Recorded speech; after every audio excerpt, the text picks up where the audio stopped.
राधे राधे। आप सभी भक्तों को जय श्री कृष्ण, श्री कुंजी बिहारी, श्री हरिदास। प्यारे भक्तों, आज है इंदिरा एकादशी। आप सभी को इंदिरा एकादशी की ढेरों शुभकामनाएं। आइए सुनते हैं इंदिरा एकादशी व्रत कथा, जो इस प्रकार है। आइए।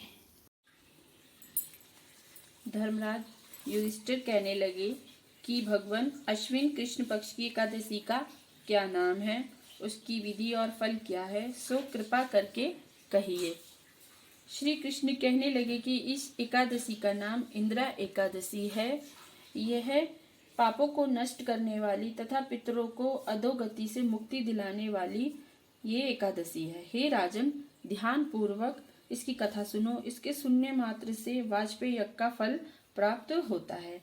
पहले सतयुग के समय में महिष्मती नाम की नगरी में इंद्रसेन नाम का एक प्रतापी राजा धर्मपूर्वक अपनी प्रजा का पालन करते हुए शासन करता था।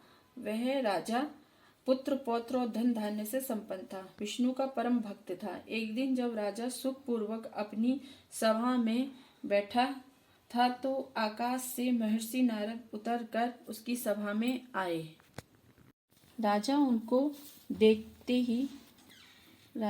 देखते ही हाथ जोड़कर खड़ा हो गया और विधि पूर्वक आसन व अर्घ्य दिया। सुख से बैठकर मुनि ने राजा से पूछा कि हे राजन, आपके सातों अंग कुशल पूर्वक तो हैं, तुम्हारी बुद्धि धर्म में और तुम्हारा मन विष्णु भक्ति में तो रहता है। देवर्षि नारद की ऐसी बात सुनकर राजा ने कहा, हे महर्षि, आपकी कृपा से मेरे राज्य में सब कुशल है तथा मेरे यहाँ यज्ञ कर्मादि सुकृत हो रहे हैं। आप कृपा करके अपने आगमन का कारण कहिए। तब ऋषि कहने लगे कि राजन, आप आश्चर्य देने वाले मेरे वचनों को सुनो। मैं एक समय ब्रह्मलोक से यमलोक को गया। वहां श्रद्धापूर्वक यमराज से पूजित होकर मैंने धर्मशील और सत्यवान धर्मराज की प्रशंसा की। उसी यमराज की सभा में महान ज्ञानी और धर्मात्मा तुम्हारे पिता को एकादशी का व्रत भंग होने के कारण उन्होंने जो संदेश दिया सो मैं तुमसे कहता हूँ। उन्होंने कहा है कि पूर्व जन्म में कोई विघ्न हो जाने के कारण मैं यमराज के निकट रह रहा हूँ। सो हे पुत्र, यदि तुम अश्विन कृष्ण इंदिरा एकादशी का व्रत मेरे निमित्त करो तो मुझको स्वर्ग की प्राप्ति हो सकती है। तब राजा कहने लगा कि हे महर्षि, आप इस व्रत की विधि मुझसे कहिए। नारद जी कहने लगे कि हे राजन, अश्विन माह की कृष्ण पक्ष की दशमी के दिन प्रातः काल श्रद्धा पूर्वक स्नान आदि से निर्वृत्त होकर पुनः दोपहर को भी नदी आदि में जाकर स्नान कर फिर श्रद्धा पूर्वक पितरों का श्राद्ध करें और एक बार भोजन करें तथा भूमि में शयन करें। प्रातः काल होने पर एकादशी के दिन दातून आदि करके स्नान करें। फिर व्रतों के नियमों का भक्ति पूर्वक ग्रहण करते हुए प्रतिज्ञा करें कि मैं आज संपूर्ण भोगों को त्याग कर निराहार एकादशी का व्रत करूंगा।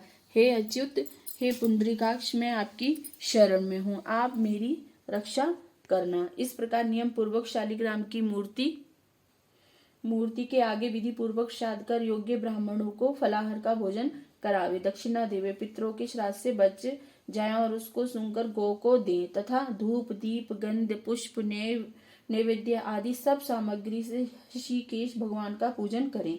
रात में भगवान के निकट जागरण करें। इसके पश्चात द्वादशी के दिन प्रातःकाल होने पर भगवान का पूजन करके ब्राह्मणों को भोजन करावे।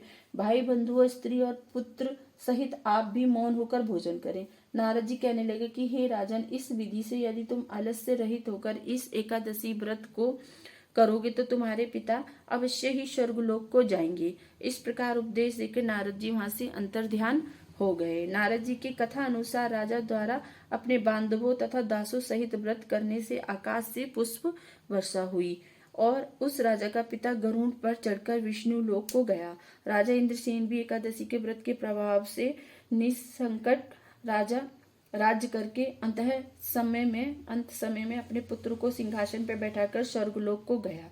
हे युधिष्ठिर, यह इंदिरा एकादशी के व्रत का महात्म्य मैंने तुमसे कहा। इसे पढ़ने या सुनने से मनुष्य सब पापों को छूट जाते हैं और सब प्रकार के भोगों को भोग कर वैकुंठ को प्राप्त होते हैं। बोलो इंद्र एकादशी मैया की जय। प्यारे भक्तों, ये थी इंद्र एकादशी की व्रत कथा जो आप सबको सुनाई। प्रेम से श्री राधे श्री राधे श्री राधे, श्री कुंज बिहारी श्री हरिदास।